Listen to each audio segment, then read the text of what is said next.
I am Sadie Phillips, 34 years old, and after building my tech company from absolutely nothing, I thought my family would finally respect my independence. Instead, they saw my success as their golden ticket to a life of luxury. Last Sunday, our family dinner took an unexpected turn when my stepfather Richard announced their plans for our family foundation.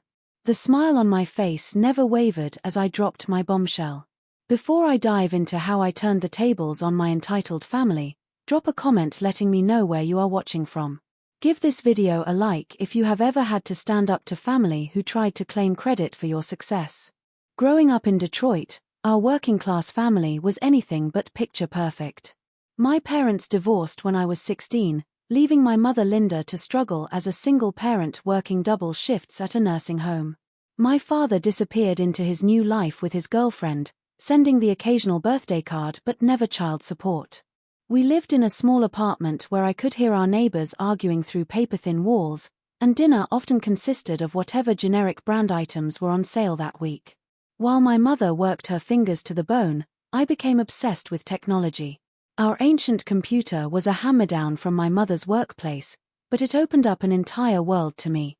I taught myself basic programming using free tutorials from the public library, spending hours after school writing simple games and utilities. When other kids were hanging out at the mall, I was in my bedroom debugging code and dreaming of creating something that would change our lives. My mother always encouraged my interests, even when she didn't understand them. She would bring home computer magazines that patients had left behind at the nursing home, and saved every penny to buy me a slightly newer laptop for my 17th birthday. It was still years old and missing keys, but to me it was everything. That laptop became my gateway to a different future. After high school, while many of my classmates went straight to four-year universities their parents could afford, I enrolled in community college and worked 3 part-time jobs to pay tuition. I cleaned offices at dawn, worked retail in the afternoons, and tutored kids in math and basic computer skills in the evenings. My mother worried I was pushing myself too hard, but I knew this was my only shot at something better. My professors at community college recognized my aptitude for programming and encouraged me to transfer to a 4-year university. The transition to Michigan State was intimidating. I was surrounded by students whose biggest concern was which fraternity party to attend, while I was calculating whether I could afford both textbooks and groceries that month. I lived in the cheapest dorm available and ate ramen noodles for dinner more nights than I care to remember. But something magical happened during my junior year. In an entrepreneurship class, I developed an idea for a simple app that would help people track and split group expenses. Think Venmo, but focused specifically on roommates, group trips, and family shared costs. My professor encouraged me to enter the university's business plan competition, where my app concept won second place and $2,000 in seed money. That $2,000 became the foundation of everything. I used it to file for an LLC, buy basic software development tools, and rent server space to host my first real application. I called it SplitSmart, and it launched the week after my college graduation. I had no fancy office, no team of developers, just me in my shared apartment's living room, coding until 3 a.m. and surviving on coffee and determination. The first year was brutal. I made $847 total revenue while working a day job at a local marketing firm to pay rent. My mother would call worried that I was wasting my education on what she called computer games. I couldn't blame her for not understanding. From the outside, it looked like I was throwing away a perfectly good business degree to play around with code. But slowly, SplitSmart began gaining users. College students found it through word of mouth, then young professionals, then families planning group vacations. By year 2, I was making enough to quit my day job and focus full-time on development. By year 3, I had my first major corporate client who wanted a customized version for their team-building retreats. The breakthrough came in year 4 when a major tech blogger discovered SplitSmart and wrote about it in a piece about apps that solve real problems. Overnight, my user base exploded from 15,000 to over 100,000. I hired my first employee, then a second, then suddenly I had an actual company with an actual office in downtown Detroit. During this entire journey, my mother was my only family support. She didn't understand the technology, but she understood hard work and determination. She would bring me homemade meals when I was too busy to grocery shop and helped me move into my first real apartment when SplitSmart started generating enough revenue. Everything changed 5 years ago when my mother met Richard Hartwell at a charity fundraiser where she was volunteering. Richard was recently widowed, had made his fortune in commercial real estate, and lived in the kind of suburban mansion I had only seen in movies. He was charming, generous, and seemed genuinely smitten with my mother's work ethic and kind heart. Their courtship was like watching my mother discover a fairy tale she never knew existed. Richard took her to nice restaurants, weekend getaways, and cultural events she had never been able to afford. For the first time in her adult life, she didn't have to worry about money. When they married after a year of dating, she moved into his Grosse Pointe estate and quit her nursing home job to focus on charity work and maintaining their social calendar. Richard came with a daughter, Chloe, who was 21 at the time and everything I had never been. She had attended private schools, spent summers in Europe, and had never held a job because she was exploring her creative potential.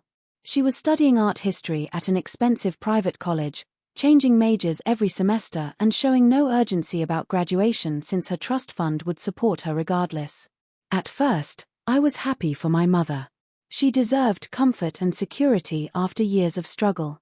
Richard seemed to genuinely care for her, and he made efforts to include me in family gatherings. He would ask polite questions about my business, though his eyes would glaze over when I explained the technical details.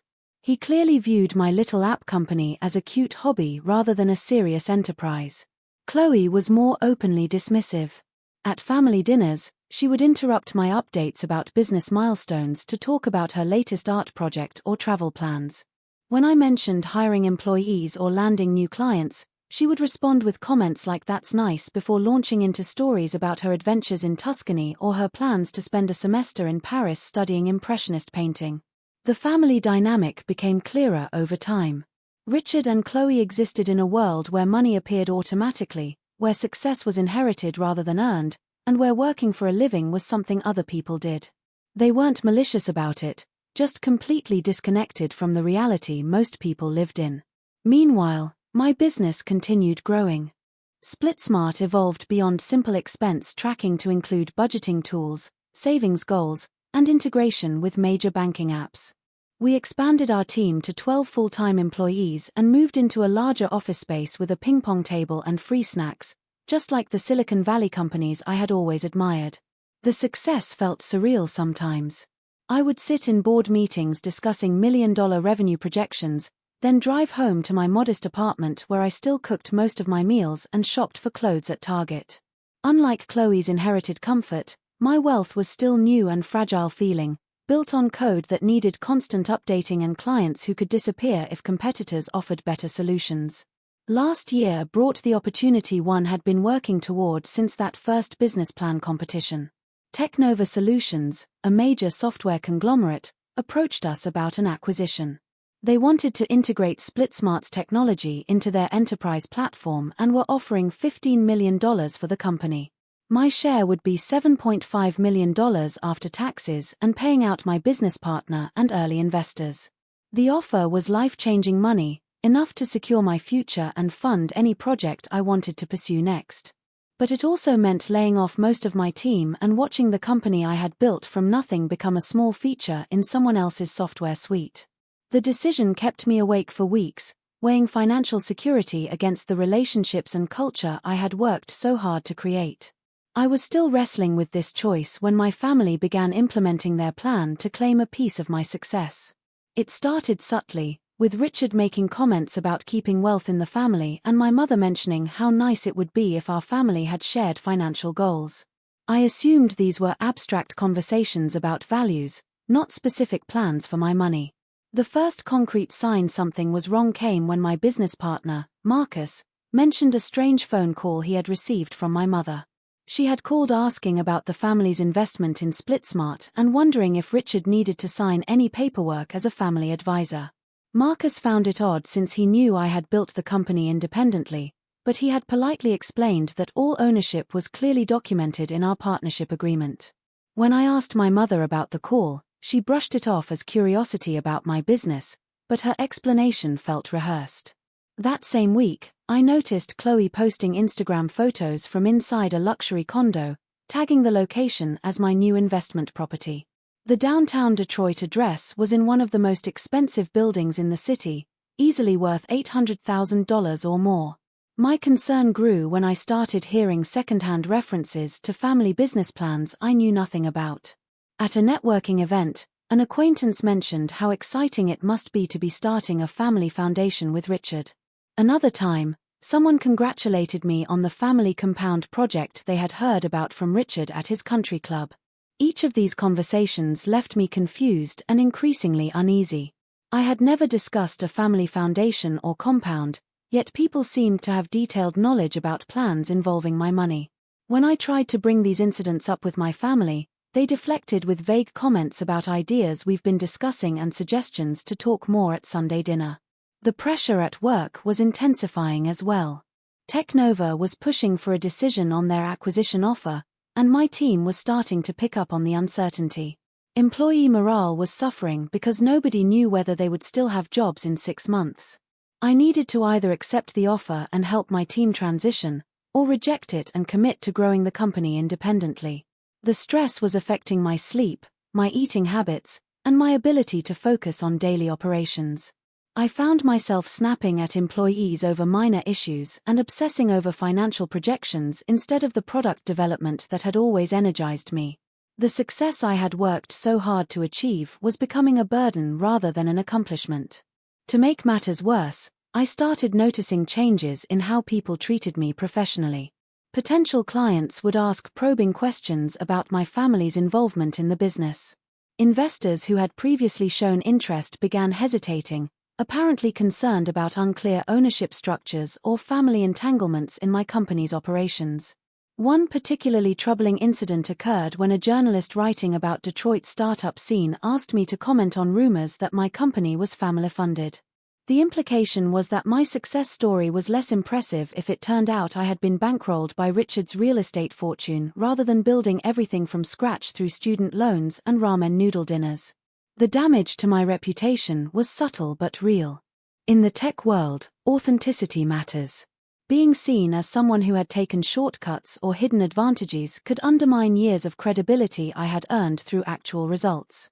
I realized my family's loose talk about shared business ventures was not just presumptuous, it was actively harmful to my professional standing. Meanwhile, my mother's behavior became increasingly strange. She would call multiple times per week with seemingly innocent questions about my business plans, my timeline for major decisions, and my thoughts on family financial planning. When I mentioned being busy with the acquisition negotiations, she would press for details about the amount of money involved and the timeline for completion. These conversations felt different from her usual maternal interest in my life. There was an urgency to her questions and a disappointment in my answers that suggested she was fishing for specific information rather than just catching up. When I tried to steer discussions toward her own activities or general family topics, she would quickly redirect back to my business and financial situation. Chloe's social media presence became another red flag. Her posts from the luxury condo increased in frequency, and she began referring to it as the family's downtown presence and our investment in Detroit's renaissance. She hosted parties there and posted photos of herself entertaining friends in what appeared to be a fully furnished, professionally decorated space that must have cost a fortune to set up. When I calculated the likely monthly costs of the condo Chloe was apparently living in, the numbers didn't make sense. The mortgage alone would be over $4,000 per month, plus association fees, insurance, and utilities. Even with Richard's wealth, spending that much on a downtown condo for his daughter seemed excessive, especially since she already had access to the family estate in Grosse Pointe. I began to suspect the condo purchase was connected to whatever family business plans people kept referencing at networking events. If they were expecting me to contribute to family investments, they might have made commitments based on anticipated access to my Technova money. The timeline was particularly concerning since the acquisition was scheduled to close within 6 months. My anxiety reached a breaking point when Richard called asking for a meeting to discuss exciting family opportunities. He suggested lunch at his country club, which felt oddly formal for a family conversation. When I proposed meeting at his house instead, He insisted the club would be better for business discussions and mentioned bringing some paperwork I might find interesting. The phrase business discussions sent alarm bells ringing in my head. Richard had never shown serious interest in my actual business operations, so what kind of business could we possibly need to discuss? The mention of paperwork was even more ominous, suggesting formal agreements rather than casual family planning. I decided to delay the lunch meeting while I gathered more information about what exactly my family had been planning behind my back. I reached out to Marcus to ask if he had received any other unusual calls about family involvement in our business. He hesitated before admitting that my mother had called twice more, asking increasingly specific questions about the acquisition timeline and my expected proceeds. More troubling was Marcus's admission that he had started to wonder whether there were family complications I hadn't told him about. In small businesses, family entanglements could create serious legal and financial problems, especially during acquisitions. Technova's legal team would certainly discover any outside claims or obligations during their due diligence process. The potential for my family's assumptions and plans to derail the Technova deal was a wake-up call. I had worked for over a decade to build something valuable and independent. I wasn't about to let presumptuous relatives destroy that achievement by creating confusion about ownership or obligations I had never agreed to.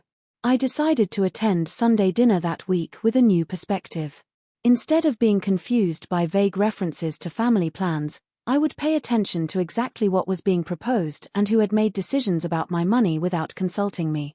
The time for polite deflection was over. I needed to understand what I was dealing with before it damaged my business or forced me into agreements I hadn't consciously made. Sunday dinner at Richard's Grosse Pointe estate had always been an exercise in subtle intimidation, but this particular evening felt different from the moment I walked through the front door. The usual casual family gathering had been replaced with something that felt more like a business presentation. The dining room table was set with Richard's finest china, crystal wine glasses, and what appeared to be formal place cards. A bottle of expensive champagne chilled in a silver bucket, and several manila folders were stacked beside Richard's place setting. My mother greeted me with unusual nervousness, her smile too bright and her hug lasting a moment too long. She was dressed more formally than usual, wearing the pearl necklace Richard had given her for their anniversary and a dress I had only seen her wear to charity galas. Her small talk felt rehearsed as she asked about my drive and commented on the weather with the same forced pleasantness of a nervous hostess. Richard appeared from his study wearing a suit despite the Sunday evening setting. He shook my hand with both of his, holding the grip longer than necessary while making direct eye contact. "Sadie, perfect timing. We have so much to discuss tonight. I think you're going to be very excited about what we've put together." Chloe emerged from the kitchen carrying a tray of appetizers, also dressed more formally than usual in a black dress that looked expensive and new. She kissed my cheek and whispered, "This is going to be such an amazing night. I can't wait for you to see what we've planned." Her excitement felt genuine but misplaced, like a child anticipating Christmas morning while the adults prepared to discuss serious financial matters. The appetizer conversation was painfully artificial. Richard asked about my business endeavors with the tone of someone who had practiced the question. My mother inquired about my health and stress levels with pointed concern. Chloe talked about her latest art class but kept checking the time and exchanging glances with her father. When we moved to the dining room, I noticed Richard had placed me at his right hand, with my mother across from me and Chloe to my left. The arrangement felt ceremonial rather than familial, like a board meeting disguised as a family dinner. The manila folders remained prominently displayed beside Richard's plate, clearly intended to be part of the evening's agenda. The meal itself was more elaborate than usual. Instead of my mother's typical home cooking, they had obviously catered from an expensive restaurant. The conversation remained stilted as we worked through multiple courses, with each family member taking turns making comments that seemed designed to steer toward some predetermined topic. "Sadie, you've accomplished so much with your little company," Richard began during the main course, his tone patronizing despite what I'm sure he intended as praise. "It's remarkable what you've built from nothing. Of course, success like that brings responsibilities, especially to family." My mother nodded enthusiastically. "We've been talking about how proud we are of what you've achieved. And now that you're at such an important crossroads with the acquisition opportunity, it seems like perfect timing to think about the bigger picture. Chloe jumped in with barely contained excitement. The family foundation is going to be incredible. We can make such a difference in Detroit while creating something lasting for future generations. I set down my fork and looked around the table. Family foundation? This is the first I'm hearing about any family foundation. Richard reached for one of the manila folders with a smile that didn't reach his eyes. That's what tonight is about. We've been working with lawyers and financial advisors to structure something really special. A foundation that combines your technological success with our real estate expertise and community connections. He opened the folder and spread several documents across the table between us. Even upside down, I could see they were legal papers with official letterhead and multiple signature lines.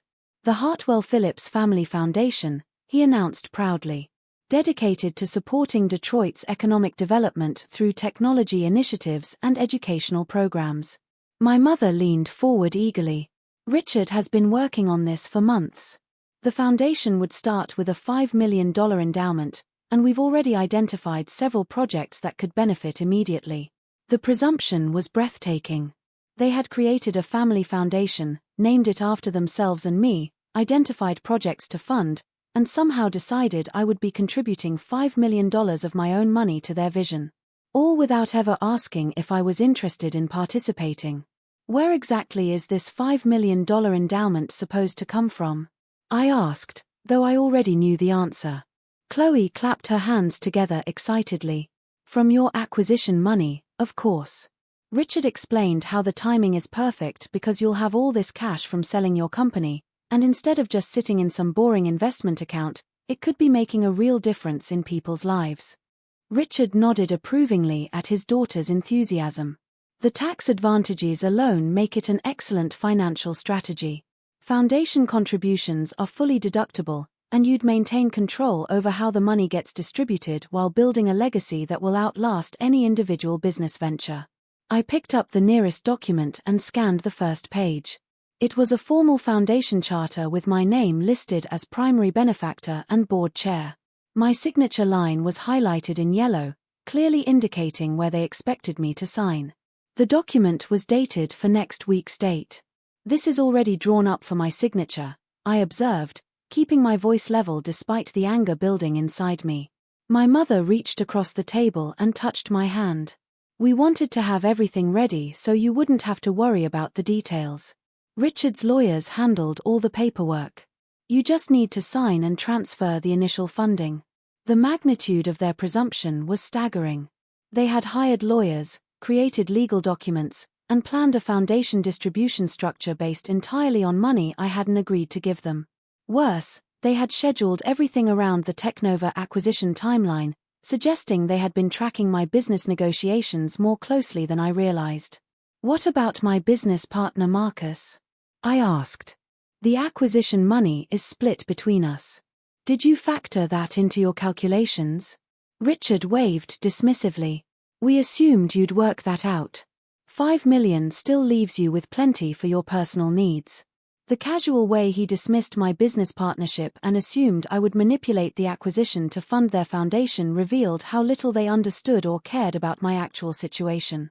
Marcus and I had built SplitSmart together, and the 50-50 split we had agreed on was based on trust and mutual respect. They were suggesting I should compromise that relationship to fund their pet project. Chloe pulled out her phone and showed me photos of the downtown condo. The foundation's first project could be supporting this kind of urban development.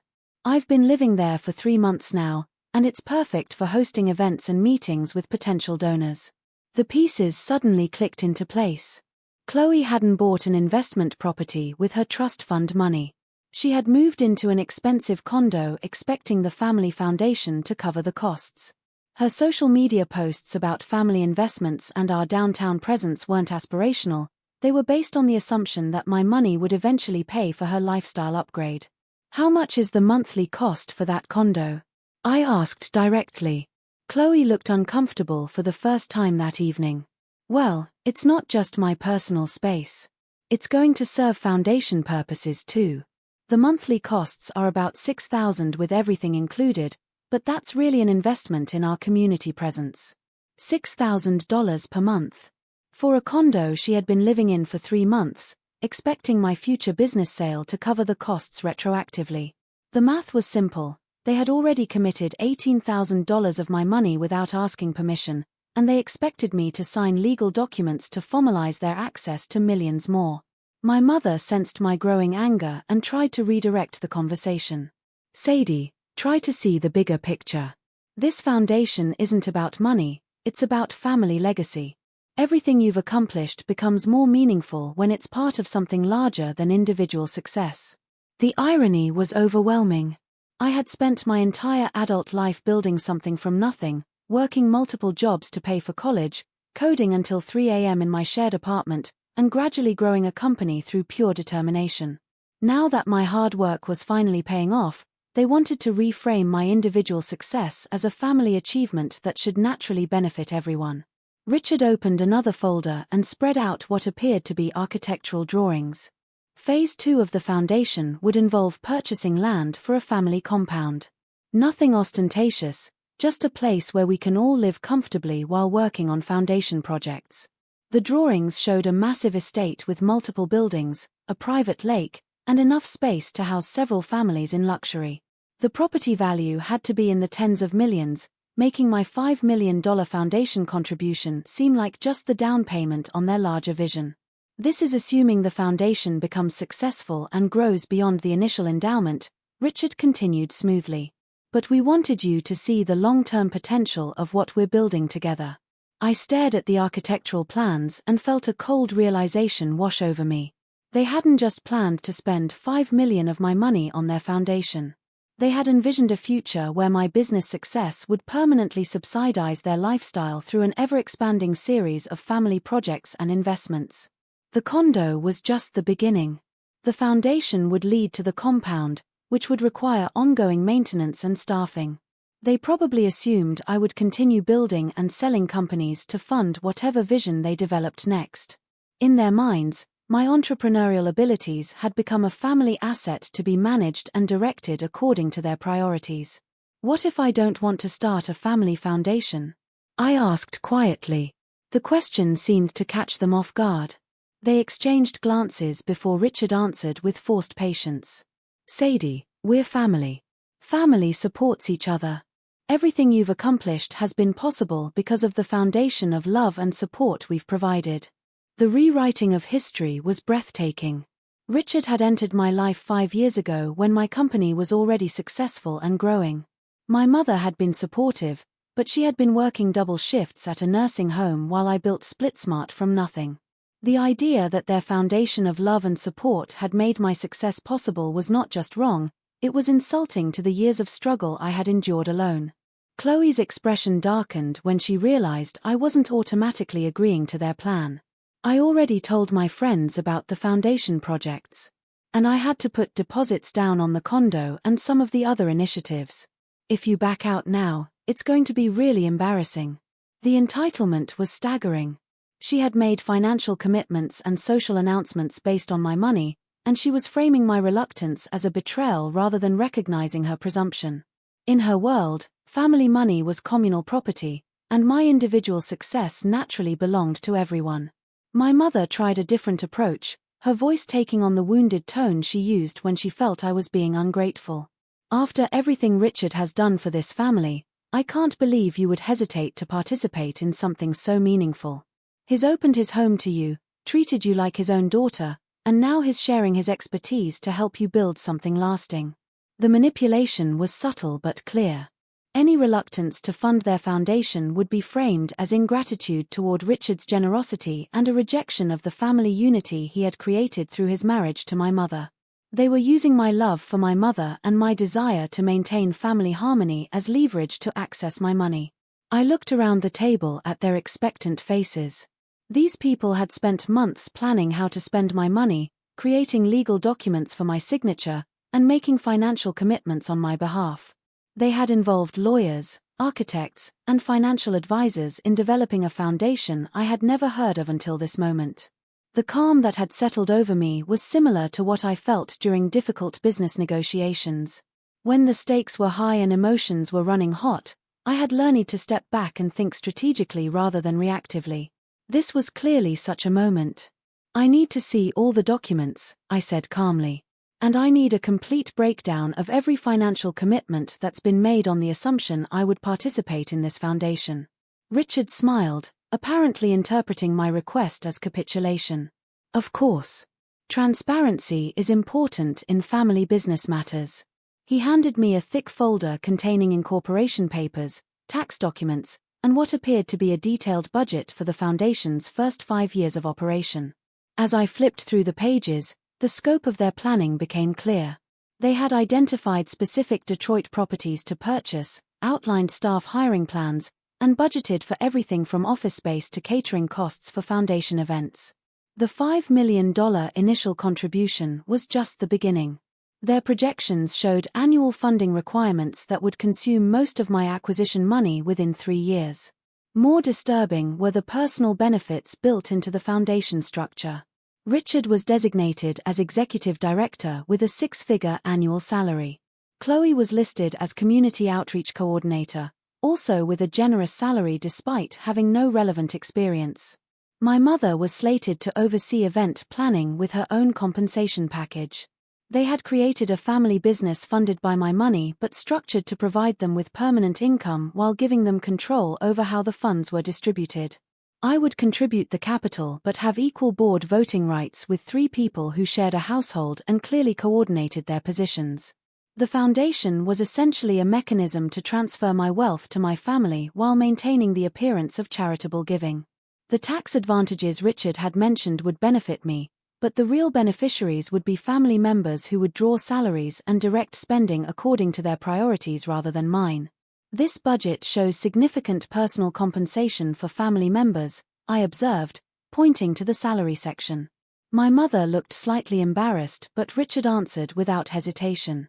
Foundation work requires full-time commitment. We can't expect people to volunteer their time indefinitely if we want professional results. Chloe nodded enthusiastically. I've already been putting in hours researching Detroit development projects and networking with potential community partners. It's basically a full-time job even before the foundation officially launches. Her definition of research apparently included living in an expensive condo and hosting parties, which she was reframing as foundation work deserving of professional compensation. The circular logic was perfect. She was doing foundation work that justified her salary, which was funded by money I was expected to provide to support the foundation work she was already doing. I closed the folder and set it on the table. The room fell silent as they waited for my response. Richard leaned forward slightly, his expression confident.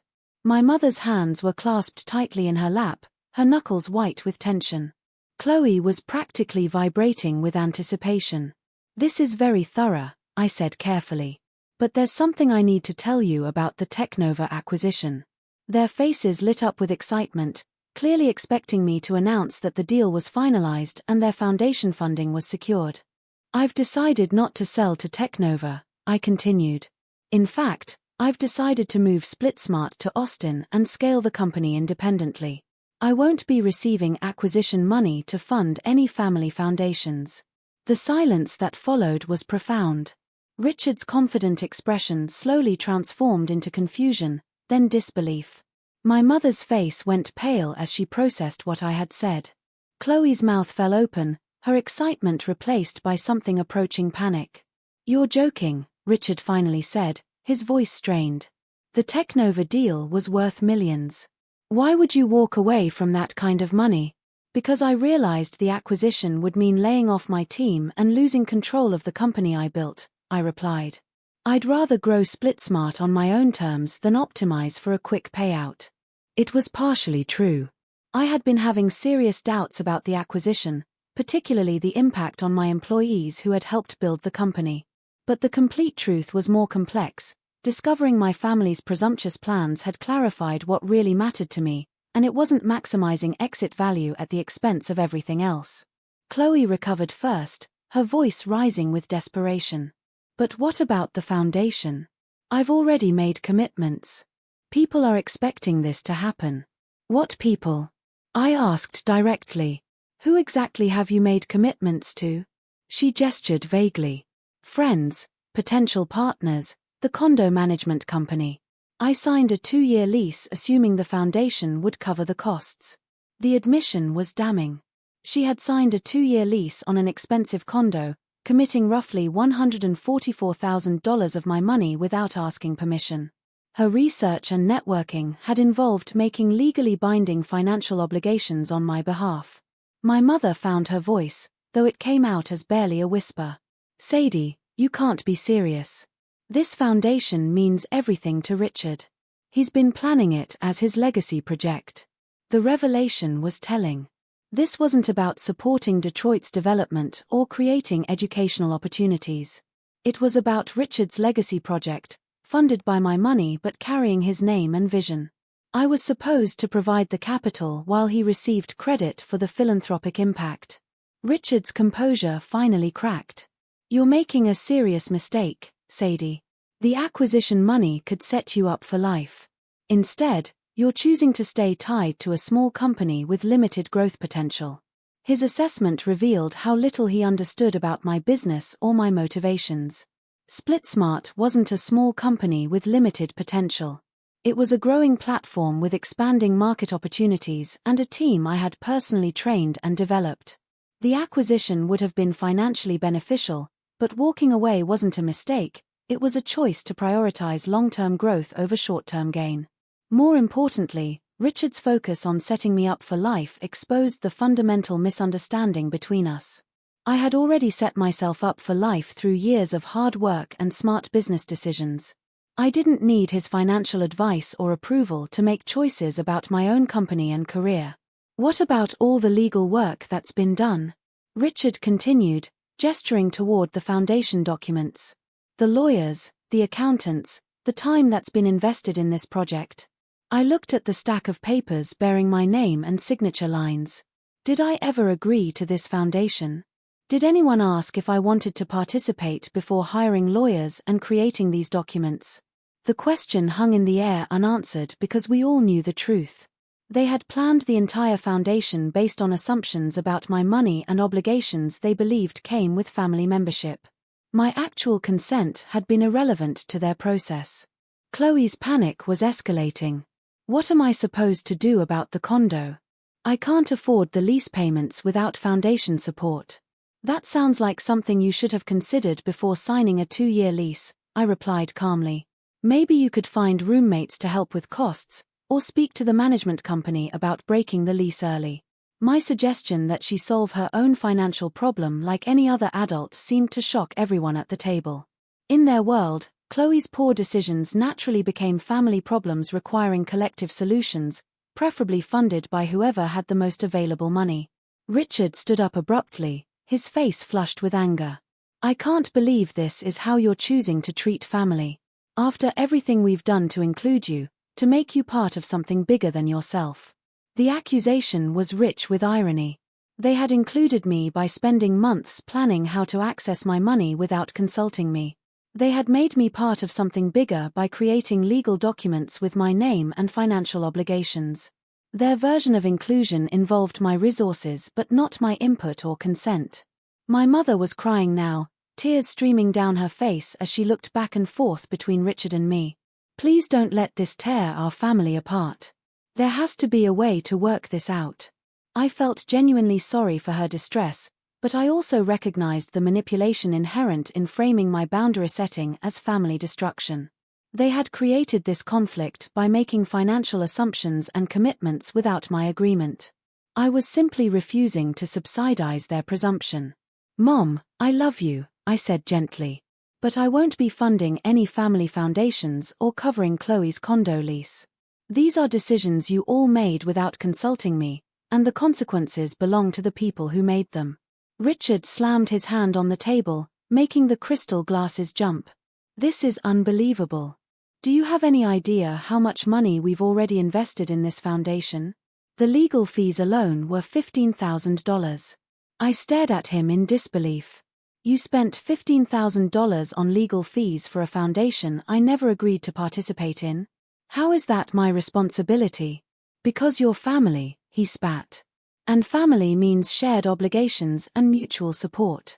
Your success doesn't happen in a vacuum, Sadie. You've benefited from being part of this family, and now you're abandoning us when we need you most. The accusation was breathtaking in its revisionist history. I had joined their family when my business was already established and growing. Richard had contributed nothing to my success except social acceptance and the occasional awkward question about my little app company. Now he was claiming credit for my achievements and demanding payment for benefits I had never received. Chloe stood up, her face red with anger and panic. This is so selfish. I can't believe you would do this to us. I've already told everyone about the foundation and the condo. Now I'm going to look like an idiot, and I'm stuck with lease payments I can't afford. Maybe you should have asked before making announcements and signing leases, I replied evenly.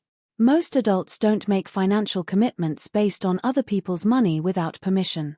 My mother reached across the table desperately. Sadie, please. There has to be a compromise. What if we started smaller? Maybe just help with Chloe's lease until she can find a more affordable place. The suggestion revealed how little they understood my position. This wasn't about the amount of money or finding a compromise figure I could live with. This was about the fundamental principle that they had no right to plan my financial future without my consent.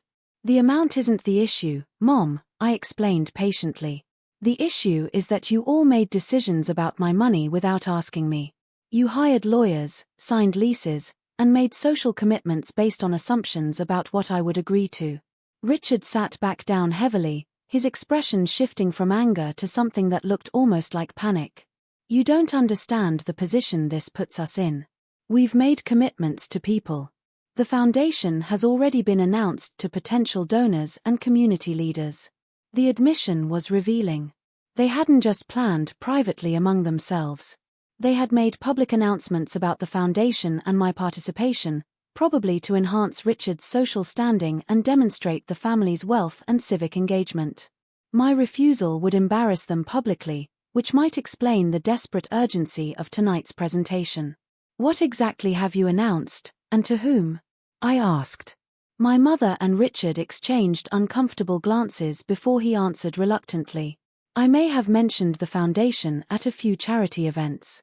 And in my country club newsletter. Nothing official, just sharing our excitement about the family's upcoming philanthropy. Chloe added miserably, I posted about it on social media too. Instagram, Facebook, LinkedIn. All my friends know about the downtown space and the foundation projects. The scope of their presumption was staggering. They had not only spent my money and made legal commitments on my behalf, they had publicly announced my participation in their foundation to Richard's social circle and Chloe's entire social media network. My refusal wouldn't just disappoint them privately, it would humiliate them in front of everyone they had bragged to about their family's philanthropic plans. I realized this public announcement strategy had been deliberate. By creating social pressure and public expectations, they had hoped to make it impossible for me to refuse without causing family embarrassment. It was a calculated manipulation designed to trap me into compliance. So you publicly committed me to a $5 million foundation without asking, and now you're upset that I won't go along with it. I summarized.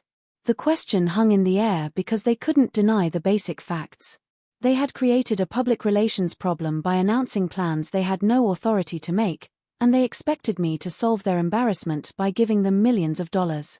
Richard tried a different approach, his voice taking on a patronizing tone. Sadie, you're young and focused on immediate business concerns.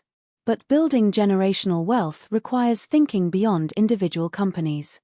The foundation would create a lasting legacy that benefits our entire family for decades. His lecture about generational wealth was particularly galling coming from someone who had inherited his initial capital from his father's real estate investments.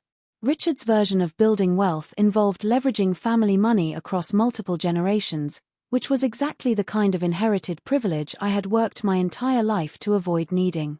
I'm not interested in building generational wealth, I replied. I'm interested in building something I can be proud of through my own work. Chloe laughed bitterly. That's easy to say when you already have millions. Some of us didn't get to start our own companies and make it big. Her comment revealed the fundamental misunderstanding that had created this entire conflict. In Chloe's worldview, my success was the result of lucky circumstances rather than years of sacrifice and hard work. She genuinely believed she deserved access to my money because I had been fortunate enough to make it big while she had been less lucky. The idea that she could start her own company or build her own career had apparently never occurred to her.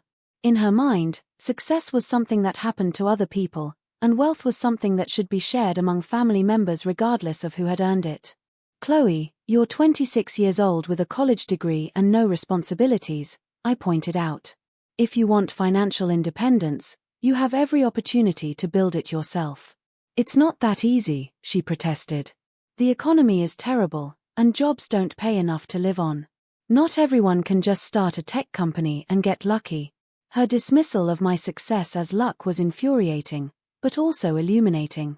She had no understanding of the years of 18-hour days, the financial stress of bootstrapping a company, or the constant fear of failure that had driven every business decision.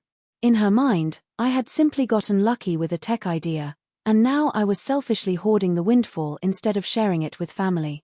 My mother tried to mediate between us. Girls, please don't fight. We're all family here. Surely there's a way to work together on something smaller scale. But I was done with their attempts at negotiation and compromise. They had fundamentally violated my trust by making financial plans without my consent, and no amount of scaling back could undo that betrayal. There's something else you all need to know, I said, pulling my own folder from my purse. I've been tracking the rumors about family involvement in my business, and they've been damaging my professional reputation. I spread out printed emails and screenshots showing the various inquiries my company had received about family funding, partnership arrangements, and ownership structures.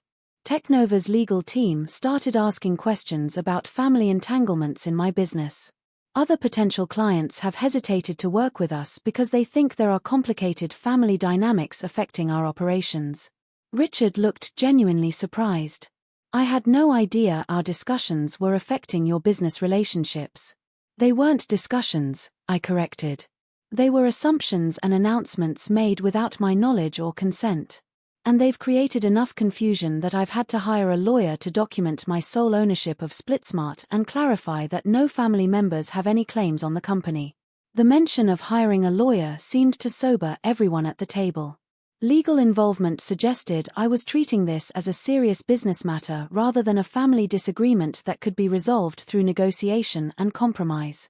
Chloe's panic was escalating. What am I supposed to do about the condo lease? I can't just break it without penalties.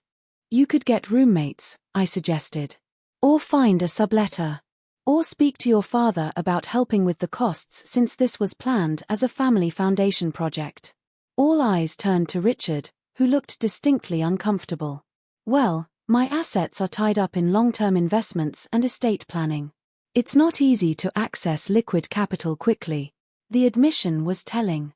Richard's wealth was apparently less liquid than I had assumed, which might explain why the family foundation had focused so heavily on my acquisition money rather than his real estate fortune.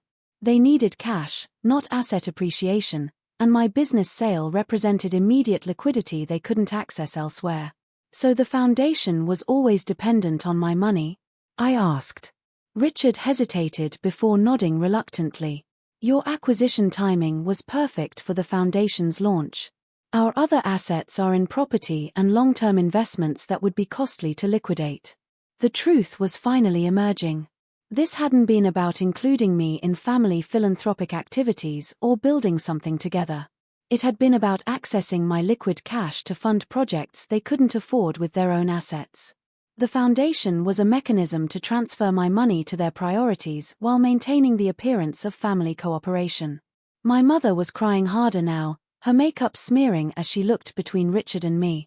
I don't understand why this has to be so complicated. Can't we just help each other? Isn't that what families do? Her genuine distress was heartbreaking, but it also illustrated how they had reframed the situation in their minds. They weren't asking me to fund their lifestyle and pet projects. They were asking for family support during difficult times. They weren't taking my money without permission. They were including me in family financial planning. The ability to recast their presumption and manipulation as normal family behavior was remarkable. In their narrative, I was the one being unreasonable by refusing to participate in their foundation plans. I was the one threatening family unity by maintaining boundaries around my own money. Mom, helping each other means asking before making commitments with someone else's money, I explained gently. It means respecting boundaries and understanding that success doesn't create automatic obligations to support other people's lifestyle choices. Richard stood up again, his face red with anger and embarrassment. Fine. You've made your position clear. But don't expect this family to welcome you back when your little company fails and you need support. The threat was both revealing and empty. Revealing because it showed how transactional his view of family relationships had become. Empty because my business was stable and growing, and I had never needed his support for anything. More importantly, his threat exposed the conditional nature of their family acceptance. I was welcome as long as I contributed financially to their vision and priorities. The moment I asserted independence or boundaries, I became an outsider who couldn't count on family support. Chloe gathered her purse and jacket with dramatic flair. I can't believe how selfish you've become, Sadie. Success has really changed you. Her parting shot was perfectly calculated to make me doubt myself and feel guilty for disappointing the family. But it also revealed her fundamental misunderstanding of what had actually changed. Success hadn't made me selfish. Success had given me the financial security to maintain boundaries without fear of consequences. When I was struggling to build my company and living paycheck to paycheck, I couldn't afford to alienate potential sources of support, even if that support came with strings attached. Now that I had achieved independence, I could choose relationships based on mutual respect rather than financial necessity.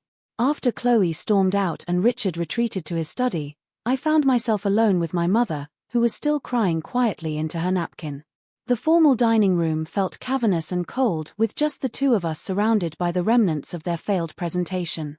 Mom, I'm sorry this has been so upsetting, I said, moving to the chair beside her. But I need you to understand that I can't fund other people's plans without being asked first. She looked up at me with red, swollen eyes. I just wanted us to be a real family. Richard's been so good to me, and Chloe, she's never had to work for anything.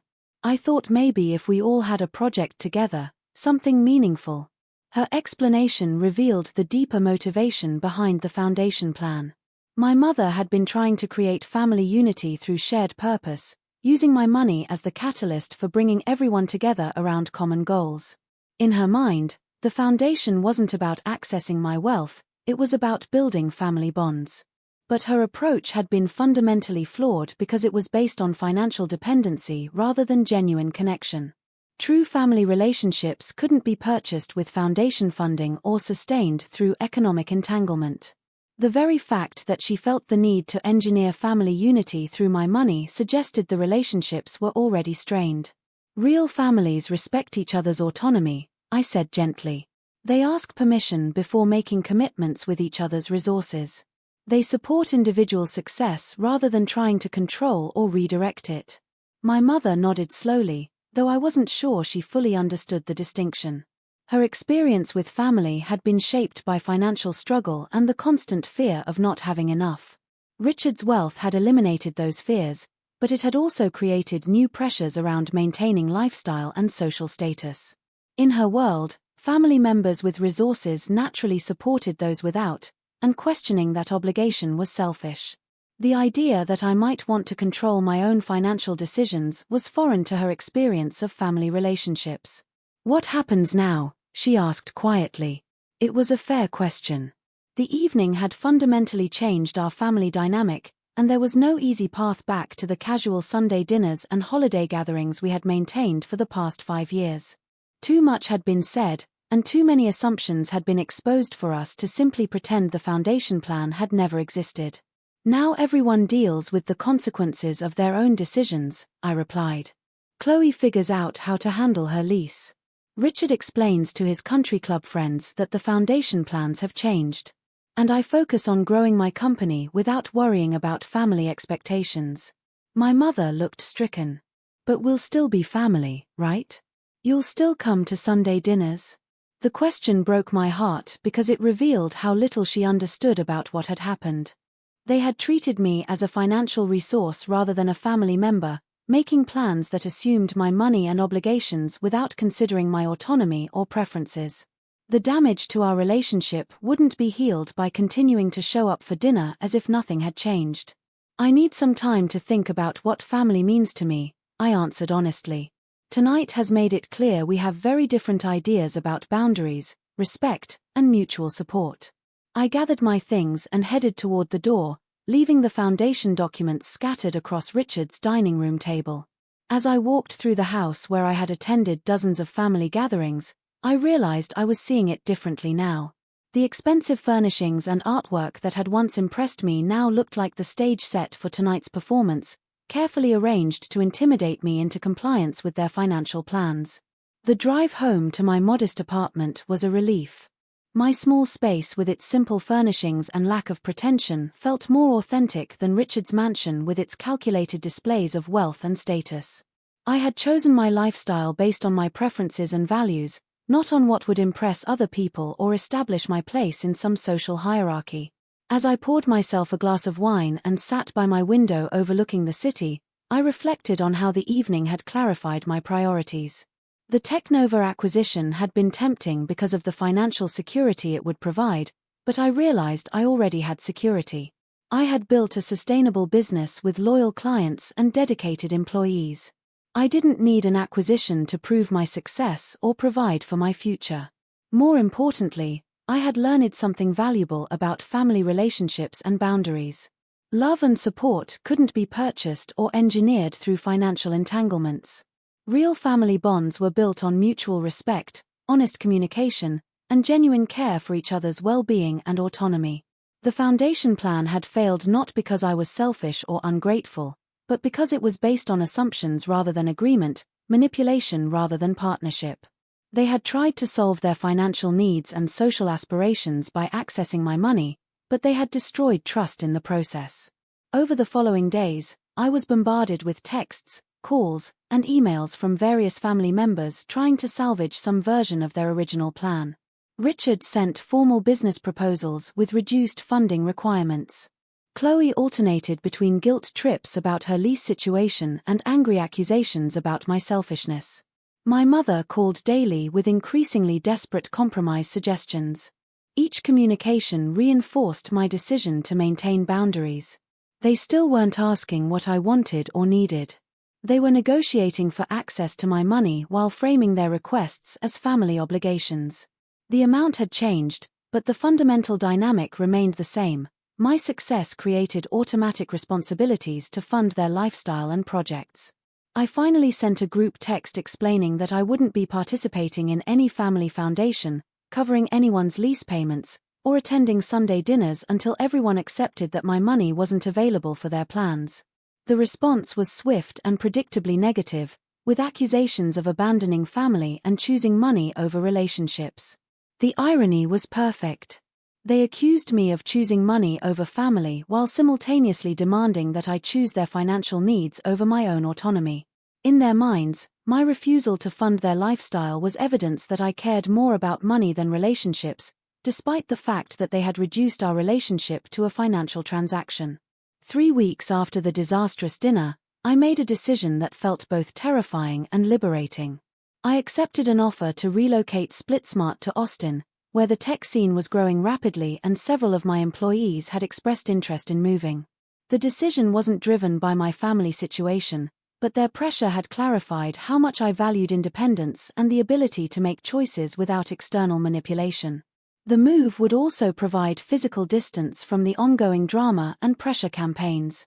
I could build relationships with my family on new terms, or I could focus on the people in my life who supported my success without expecting to benefit from it financially. When I announced the move, the family reaction was predictably dramatic. Richard accused me of running away from my responsibilities. Chloe claimed I was abandoning Detroit and the community that had supported my success. My mother cried and asked how often I would visit, as if Austin were on another continent rather than a few hours by plane. But there were also unexpected responses that gave me hope. My business partner Marcus was excited about expanding into a new market. Several of my employees saw the move as an adventure and opportunity for career growth. Friends I had made through work and personal interests were supportive and promised to visit once I was settled. The contrast was striking. The people who had supported my success without expecting anything in return were excited about my new opportunity. The family members who had tried to claim ownership of my achievements were upset about losing access to my resources. As I packed up my apartment and prepared for the move to Austin, I realized I wasn't just changing cities. I was choosing a different approach to relationships and success. Instead of trying to manage other people's expectations and demands, I would focus on building connections with people who respected my autonomy and celebrated my achievements without expecting to profit from them. The family foundation documents still sat on Richard's dining room table, unsigned and abandoned. They represented everything I was leaving behind: the assumption that success creates obligations, the belief that family members automatically deserve access to each other's resources, and the idea that love can be expressed through financial support rather than genuine respect and care. 6 months after moving to Austin, I was settling into a routine that felt authentic and sustainable. SplitSmart was thriving in the new market, with clients ranging from small startups to major corporations looking for expense management solutions. The team that had relocated with me was energized by the change of scenery and new challenges. More importantly, I was building relationships based on shared interests and mutual respect rather than family obligations or business networking. I joined a hiking group, took cooking classes, and volunteered with a local organization that taught coding skills to underserved teenagers. Each activity connected me with people who knew nothing about my business success or family drama. The distance from Detroit had allowed me to gain perspective on what had happened with my family. I could see now that their foundation plan had been years in the making, probably beginning as soon as my business started showing real profitability. They had watched my success grow and made assumptions about how it would eventually benefit them, without ever considering that I might have different plans for my money and future. Richard's illness, which I learned about through a brief conversation with my mother, added another layer of complexity to the situation.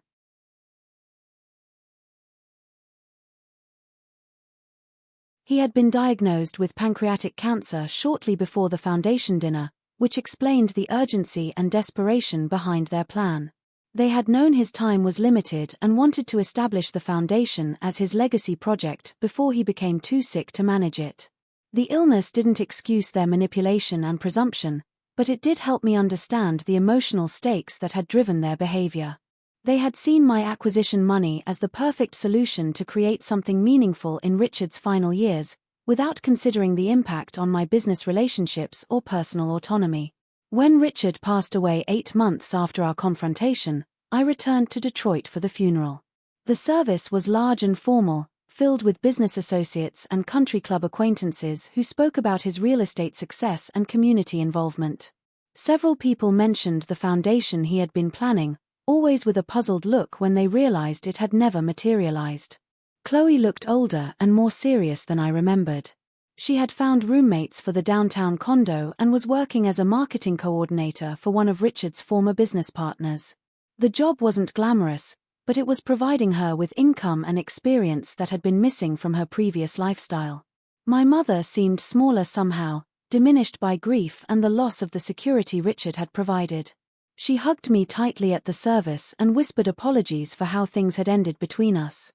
I could tell she was genuinely sorry, not just for the foundation fiasco, but for failing to understand my perspective during the entire conflict. After the service, Chloe approached me hesitantly.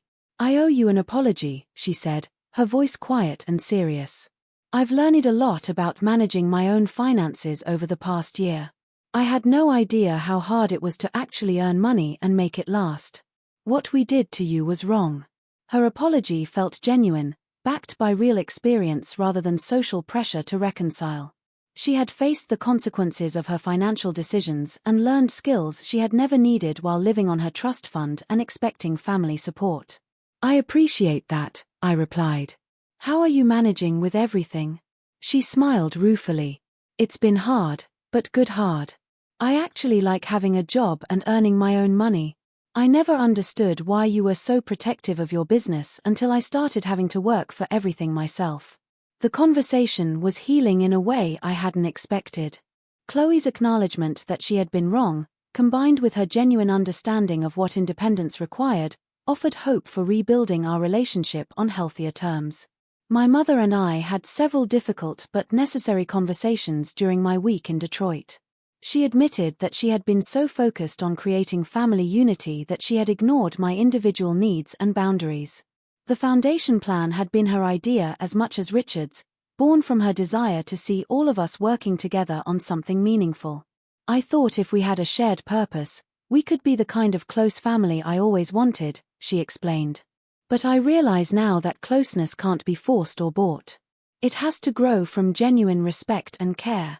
Her insight showed how much she had learned from the past year of dealing with Richard's illness and death without expecting me to solve their financial and emotional challenges. She had found strength and independence she didn't know she possessed, and it had changed her perspective on family relationships. When I returned to Austin, I felt lighter than I had in years. The guilt and obligation that had weighed on me since my business became successful had been replaced by clarity about my values and priorities. I was responsible for my own life and choices, and other people were responsible for theirs. Love and support flowed both ways in healthy relationships, but they weren't measured in financial contributions or lifestyle subsidies. 1 year after the foundation dinner, I received an unexpected package from Detroit. Inside was Richard's grandfather's pocket watch, along with a handwritten letter that had apparently been sealed and saved for posthumous delivery. The letter was brief but profound. Sadie, if you are reading this, then I am gone and you have remained true to your principles despite our family's pressure. The foundation plan was never really about philanthropy or legacy. It was about fear that Chloe would never learn independence, fear that Linda would struggle financially after my death, and fear that our family would fall apart without a shared purpose to hold it together. I realize now that these fears led us to try to solve our problems with your money rather than facing them ourselves. You were right to refuse, and I hope you can forgive an old man's desperate attempt to control outcomes he should have accepted. This watch belonged to my grandfather, who built his first business with nothing but determination and integrity. He would have respected your decision to maintain independence even when it disappointed family. I hope you will accept it not as an apology for money we tried to take, but as recognition of the character we tried to compromise. Build the life and business you choose, not the one others expect from you. That is the real legacy worth creating. The letter brought tears to my eyes, not just for the recognition and apology it contained, but for the understanding it showed of what the conflict had really been about. Richard had finally grasped that true success couldn't be transferred or shared through financial arrangements. It had to be earned through individual effort and maintained through personal integrity. 2 years later, SplitSmart was acquired by a different company for even more than Technova had originally offered. The additional time had allowed us to expand our market share and improve our technology, making the company more valuable and giving me leverage to negotiate better terms for my employees.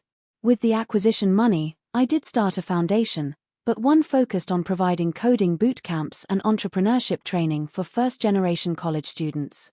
Instead of a family legacy project, it became a way to share the knowledge and opportunities that had allowed me to build success from nothing. The foundation operated quietly, without publicity or social media promotion. The students I helped didn't know my personal story or family situation. They only knew that someone believed in their potential and was willing to invest in their education and dreams. Chloe had continued growing into independence and responsibility. She was promoted at work and had started her own small consulting business on the side. When she visited me in Austin, she was genuinely interested in my business experiences and asked thoughtful questions about entrepreneurship and career development. My mother had also found new purpose, working as a volunteer coordinator for several Detroit charities and using the organizational skills she had developed during her marriage to Richard. She had moved into a smaller house that she could afford comfortably and seemed happier with her simplified lifestyle than she had been maintaining Richard's social calendar and estate. Our family relationships had healed, but they were different now. We spoke honestly about boundaries and expectations. We supported each other's individual choices rather than trying to control or benefit from them. Most importantly, we had learned that love and respect couldn't be purchased with money or enforced through financial obligation. As I sat in my Austin office, looking out at the city skyline and thinking about the journey that had brought me here, I realized that losing my family's expectations had been the greatest gift I could have received. It had forced me to clarify my own values and priorities, to build relationships based on authenticity rather than utility, and to measure success by my own standards rather than other people's needs. The foundation documents that had once represented such a source of conflict now seemed like ancient history. They had been symbols of everything I had rejected: the assumption that success creates automatic obligations, the belief that family relationships should be transactional, and the idea that individual achievements belong to the collective rather than the person who earned them. Instead of a family foundation funded by guilt and manipulation, I had created a personal mission driven by genuine desire to help others achieve independence. Instead of relationships based on financial dependency, I had built connections founded on mutual respect and shared values. The path hadn't been easy, and there had been moments when I questioned whether maintaining boundaries was worth the family conflict it created. But looking back, I could see that every difficult conversation and boundary I had maintained had led to stronger, more authentic relationships and greater personal satisfaction. Sometimes the hardest decisions are the ones that disappoint the people we love. But if those decisions are based on integrity and self-respect, they ultimately create space for better relationships and more meaningful success. The family foundation that never was had taught me the most valuable lesson of all: true wealth isn't measured by what you can give others, but by what you can build and maintain for yourself while still being generous with your authentic self. Have you ever had to choose between family expectations and personal integrity? Share your story in the comments below. If this resonated with you, please like and subscribe for more stories about building success on your own terms.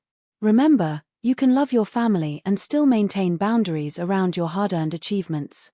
Thank you for listening to my story, and I hope it gives you courage to make the right decisions for your own life, even when they're difficult.